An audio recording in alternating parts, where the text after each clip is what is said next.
Victoria Sinclair smoothed down her burgundy dress as she entered the grand ballroom of the Riverside Hotel.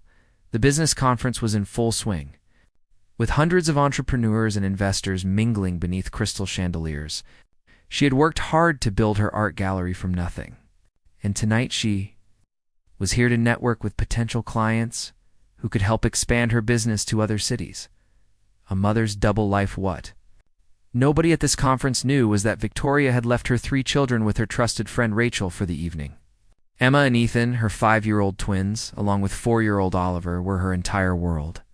She had raised them alone, working endless hours at the gallery while making sure they never felt the absence of a father. The children asked about him sometimes, their bright emerald eyes filled with innocent curiosity. But Victoria always found gentle ways to redirect the conversation. The man from her past across the room, Thomas Bennett, stood surrounded by admirers and business associates. His tech company had revolutionized cloud computing, making him one of the youngest millionaires in the country. His tailored navy suit fit perfectly, and his confident smile charmed everyone around him. But beneath that polished exterior, Thomas carried his own secret pain. 6 years ago, he had lost the love of his life, Victoria, and he had never truly understood why she walked away. An innocent mistake. Victoria was listening to a potential investor discuss expansion opportunities when her phone buzzed urgently. Rachel's message made her heart drop. The children had convinced Rachel to bring them to the hotel's garden restaurant for ice cream, thinking it would be a nice surprise for their mother. Victoria's hands trembled as she excused herself and rushed toward the restaurant entrance. Eyes that could not lie. Thomas had stepped out of the ballroom for fresh air, heading toward the garden area. That was when he saw them.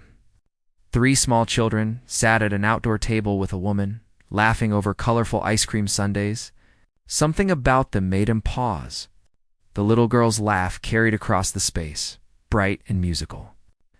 One of the boys was carefully building a tower with his spoon and napkins. But it was when all 3 turned their faces toward the light that Thomas felt his world tilt. Those eyes, those unmistakable emerald green eyes that looked back at him from his mirror every morning, the unique shade that ran in his family, that his grandmother always said was a gift from Irish ancestors. The children had his eyes, his smile. Even the way the smaller boy tilted his head was identical to Thomas's own mannerism. Recognition and shock. Thomas stood frozen, his mind racing through calculations. 6 years since Victoria left. These children looked about 4 and 5 years old. His chest tightened with an emotion he could not name. Before he could move, he saw her. Victoria emerged from the hotel doors, practically running toward the children. She looked different from his memories, more mature, with her dark hair styled elegantly, and a confidence in her posture that came from years of independence. But she was still the most beautiful woman he had ever seen. The moment truth beckons. Victoria reached the table and immediately began ushering the children up, her movements quick and nervous. Rachel was apologizing profusely, but Victoria just shook her head, focused entirely on getting her children away from this place, away from him. That was when Emma, the observant twin, pointed directly at Thomas. "Mama, why is that man staring at us?" Her small voice carried clearly in the evening air. Victoria's head snapped up, and her eyes locked with Thomas's.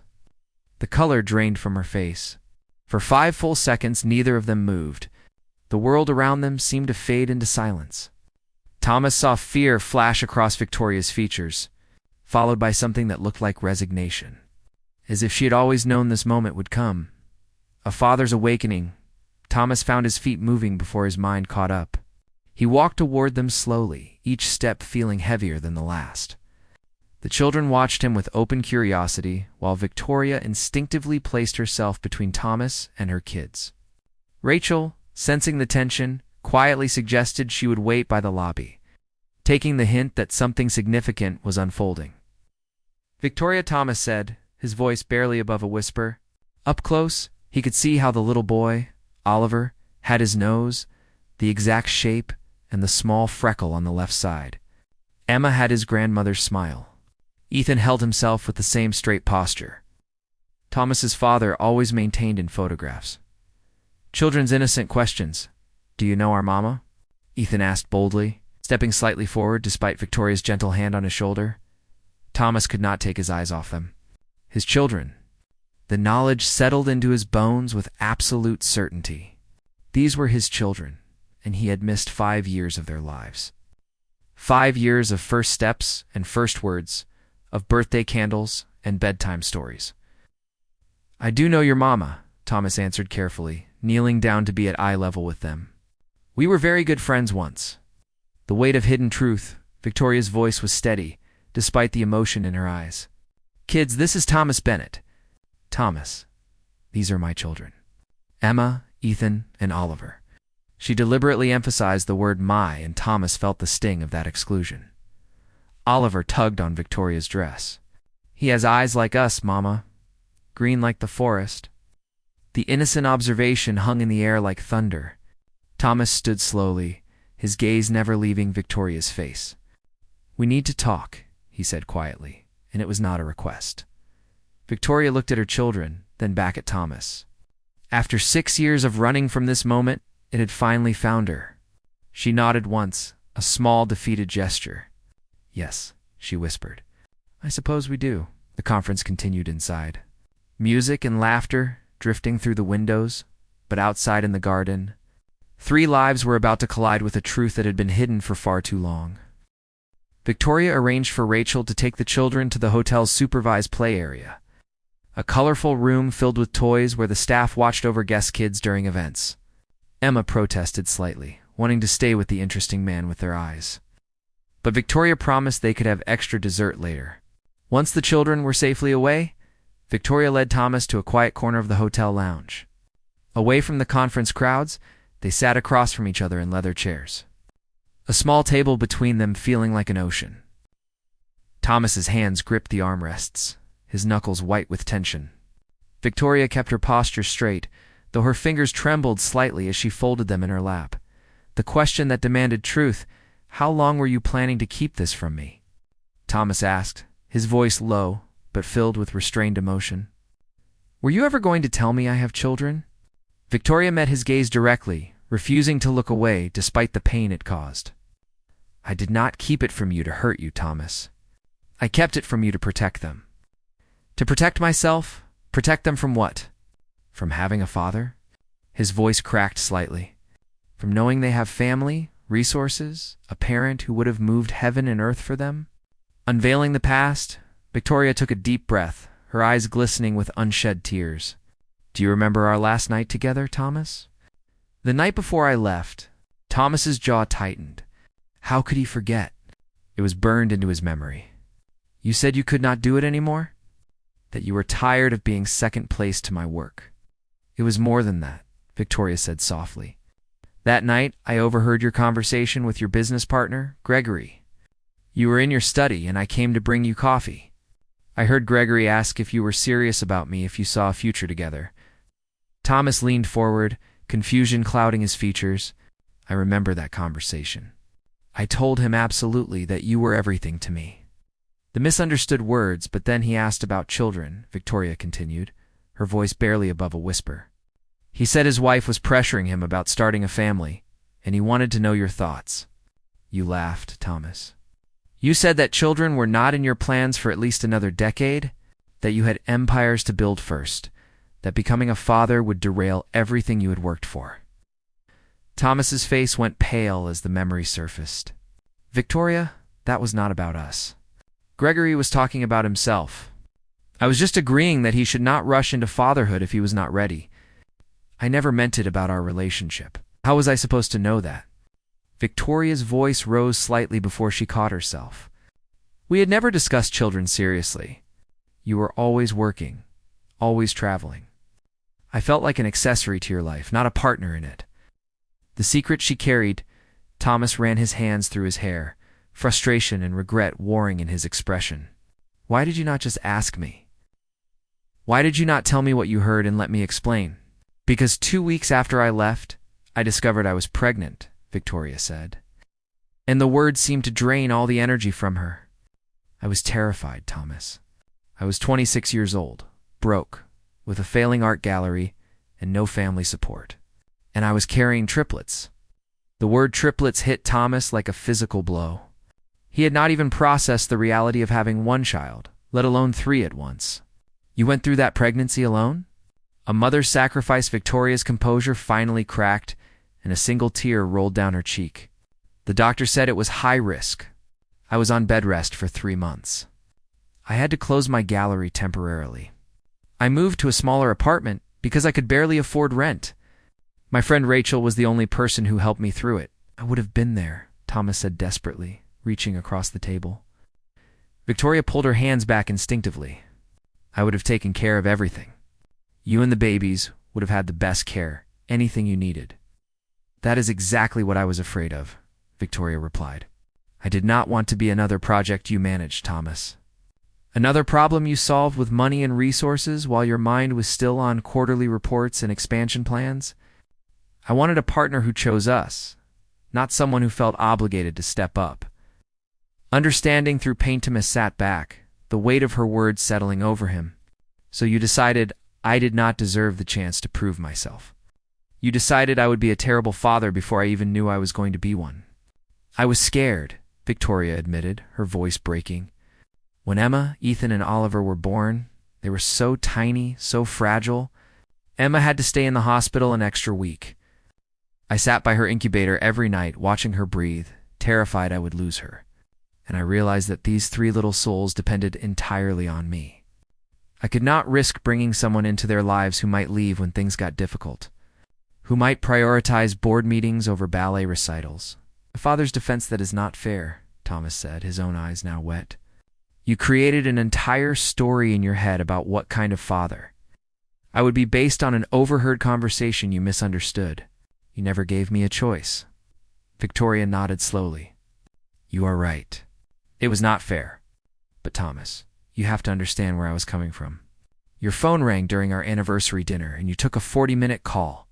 You missed my gallery opening because a client meeting ran late. You fell asleep during movies we planned for weeks because you were exhausted from working 18-hour days.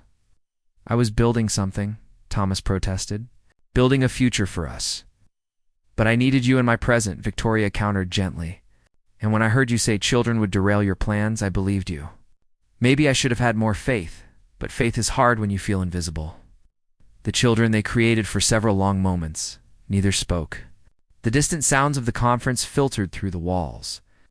A reminder that the world kept turning even as theirs had stopped. Finally, Thomas broke the silence with a different kind of question. Tell me about them. About Emma, Ethan, and Oliver. Victoria's expression softened immediately, the way it always did when she thought of her children. Emma is fierce and creative. She paints like she was born with a brush in her hand. She asks a million questions and never accepts simple answers. Ethan is gentle and thoughtful. He loves building things, taking them apart to see how they work. He reads picture books to Oliver every night, even though Oliver can read them himself. And Oliver? Thomas asked, hanging on every word. Oliver is pure joy. Victoria smiled through her tears. He makes friends with everyone, finds wonder in the smallest things. Last week, he spent an hour watching ants carry crumbs across the sidewalk and declared it the best day ever. He is also incredibly intuitive. He always knows when I have had a hard day and brings me his favorite stuffed bear for comfort. A father's longing. Thomas closed his eyes, imagining all the moments he had missed. First smiles, first words, scraped knees, and bedtime stories. I missed everything, he whispered. Their whole lives so far. I know, Victoria said quietly, and I am sorry for that. I truly am. But I cannot change the past, Thomas. I can only try to figure out what happens now. Thomas opened his eyes, and Victoria saw determination burning there alongside the pain. What happens now is that I get to know my children. I get to be their father, not just biologically, but in every way that matters. It is not that simple, Victoria began, but Thomas cut her off. A promise made, yes, it is, he insisted. Victoria, I understand why you did what you did. I do not agree with it, and it breaks my heart that I was not there. But those 3 incredible kids out there deserve to know their father. They deserve to have both parents in their lives. Victoria studied his face, searching for something. What about your work? Your company? Your 12-hour days and international travel? I will figure it out, Thomas said firmly. My assistant can handle more responsibilities. I can delegate better. I can work from home more often. People do it all the time, Victoria. I was just too stubborn and too ambitious to see that balance was possible. And what about us? Victoria asked, the question barely audible. What are we? Thomas reached across the table again, and this time Victoria did not pull away. His hand covered hers, warm and solid. Right now, we are two people who made mistakes, but created three perfect little humans. We are co-parents who need to learn how to communicate and trust each other. And maybe, if we are both willing to try, we could find our way back to something more. Hope in uncertainty. Victoria felt hope flutter in her chest for the first time in years, fragile as a butterfly wing. I need you to understand something, Thomas. If you commit to this, to them, you cannot change your mind. You cannot decide in 6 months that fatherhood is too hard or too inconvenient, because they will love you, and if you leave, it will break their hearts. I am not going anywhere, Thomas promised, squeezing her hand gently. I have already missed 5 years. I refuse to miss another day. Victoria took a shaky breath and nodded. Okay. We will take this slowly. You can spend time with them, get to know them. We will figure out schedules and routines together. Thank you, Thomas said. And the gratitude in his voice was overwhelming. They sat there for a moment longer, hands clasped across the table. Two people who had loved and lost each other now facing an uncertain but hopeful future. Outside the lounge, 3 children played innocently, unaware that their world was about to expand in ways they could not yet imagine. The road ahead would not be easy. But for the first time in years, both Victoria and Thomas felt like maybe, just maybe, they could find their way home. 3 weeks had passed since that fateful evening at the conference. Victoria sat in her kitchen, watching through the window as Thomas played with the children in her backyard. The morning sun cast golden light across the grass where Oliver squealed with delight as Thomas lifted him high in the air. Emma and Ethan were showing him their elaborate fairy garden, complete with tiny houses. They had built from pebbles and sticks. Victoria's heart ached with a complicated mixture of emotions. Fear still lingered, whispering doubts in quiet moments. But watching Thomas's genuine laughter as Oliver climbed onto his back, demanding to be a superhero. Ow. She felt something else too. Hope was growing stronger each day.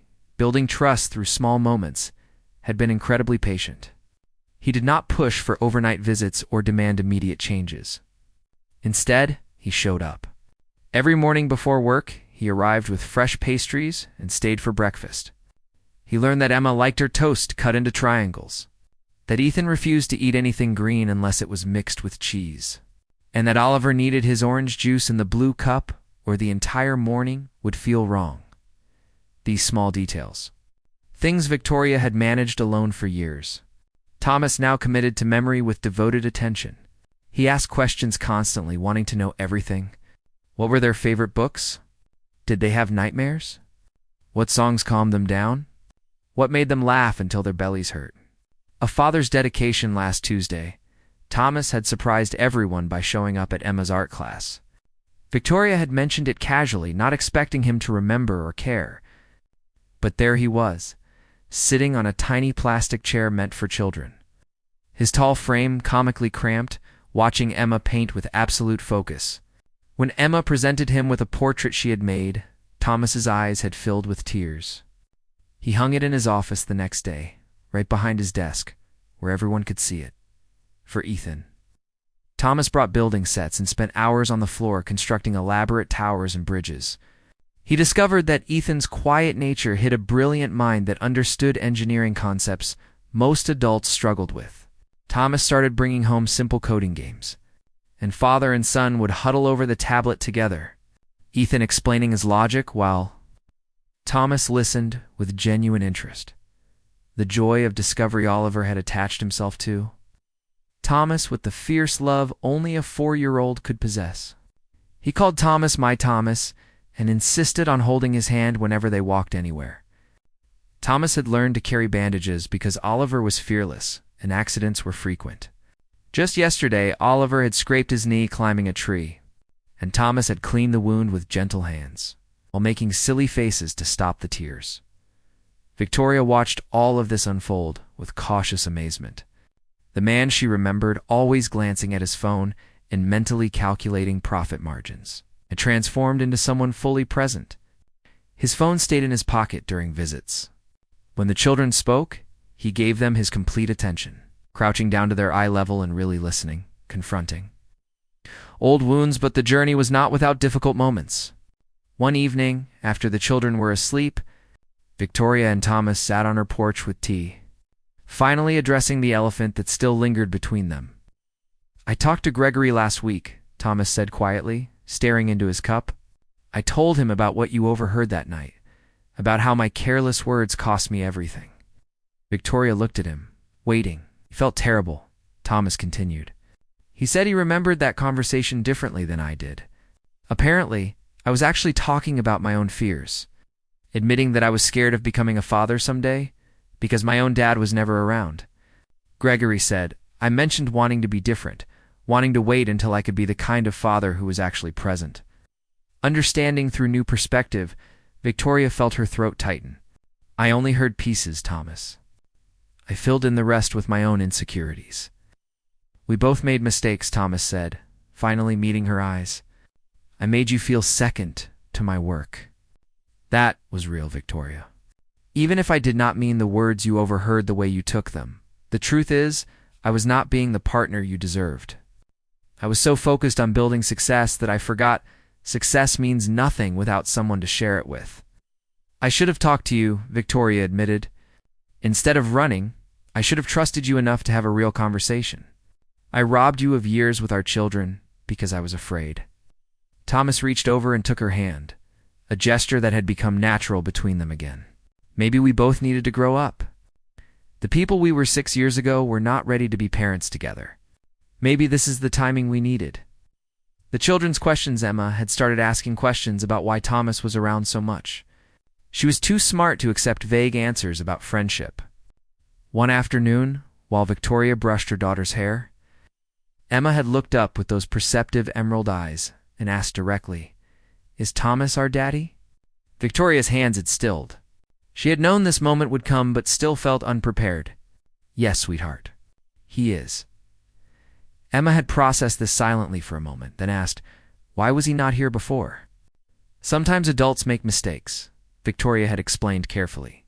"Sometimes we do not communicate well, and people end up apart even when they love each other. But Thomas did not know about you, Emma. If he had known, he would have been here from the very beginning." Innocent acceptance, Emma had nodded thoughtfully, then said something that broke Victoria's heart in the best way. "I am glad he knows now. He gives really good piggyback rides." When Victoria told Thomas about the conversation that evening, he had wept openly. They were sitting in his car in her driveway, and he had buried his face in his hands, shoulders shaking. Victoria had held him, letting him release years of grief for time lost and joy for time gained, creating new traditions. Thomas began creating rituals with the children. Every Saturday became Adventure Day. Sometimes they visited museums, other times they hiked local trails.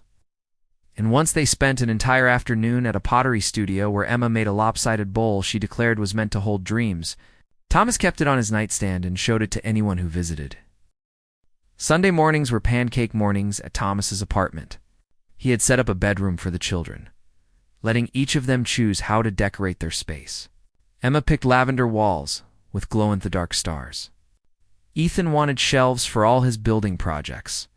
Oliver insisted on a tent over his bed because sleeping felt like camping. Victoria's healing.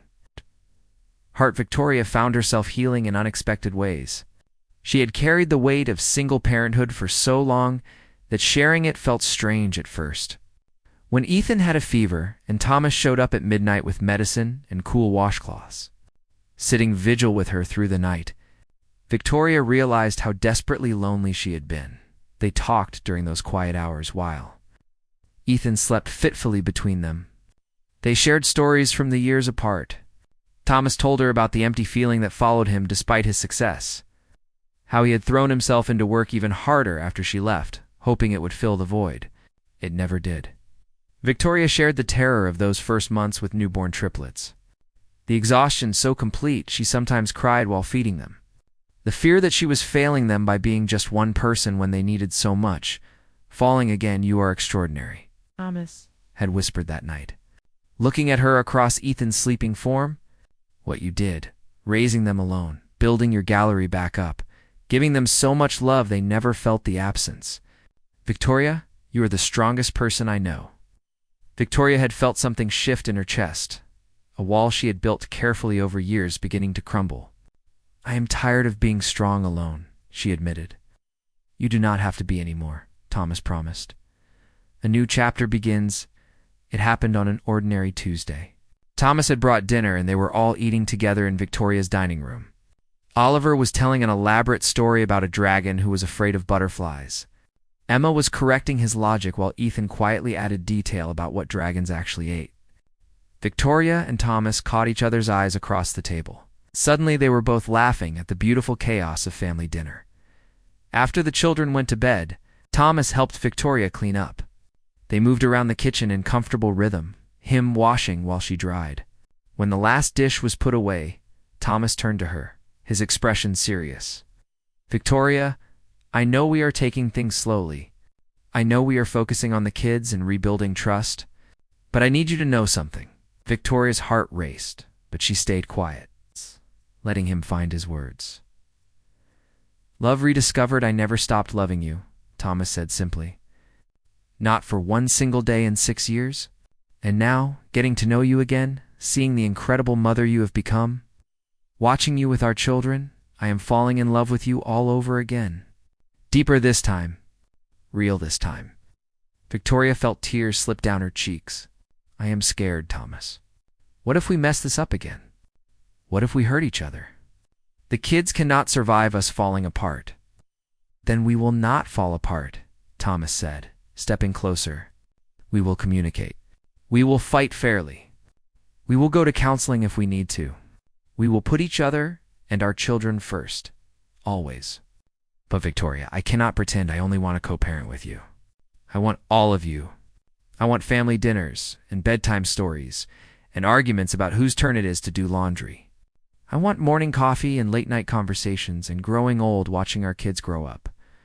Choosing love, Victoria looked into his eyes, those emerald green eyes that their children had inherited, and saw complete honesty there. She saw the man he had become, the father he had proven himself to be, and the partner he promised to be. "Love you too," she whispered. "I think I always did, even when I was angry and hurt and scared.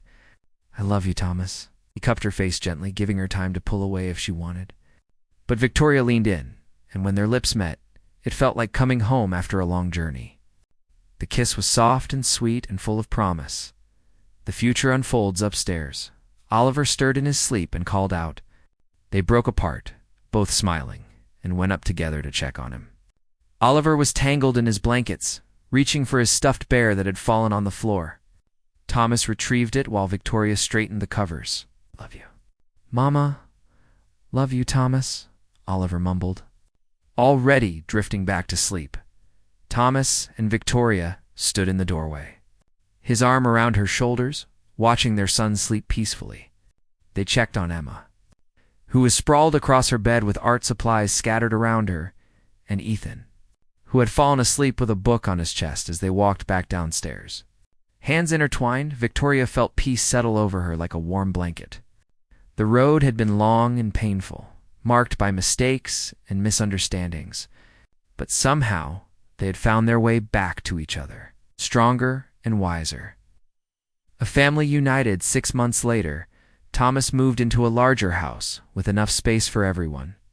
The children had their own rooms, but usually ended up in a pile together by morning. Victoria's art gallery thrived, with Thomas handling the business side while she focused on curation. They worked together seamlessly, partners in every sense. On their first anniversary of reuniting, Thomas proposed properly in front of the children, who jumped and cheered and immediately started planning the wedding. Emma insisted on being the flower girl, even though she was probably too old. Ethan wanted to carry the rings. Oliver declared he would make sure everyone had cake.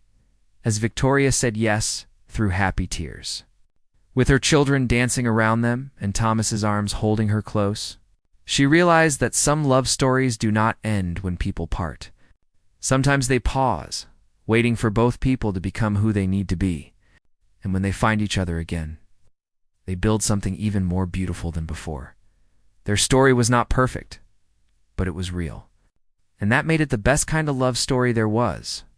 A love that survived mistakes, that grew through pain, that built a family on foundations of honesty, patience, and second chances. Together, they were finally whole. The end.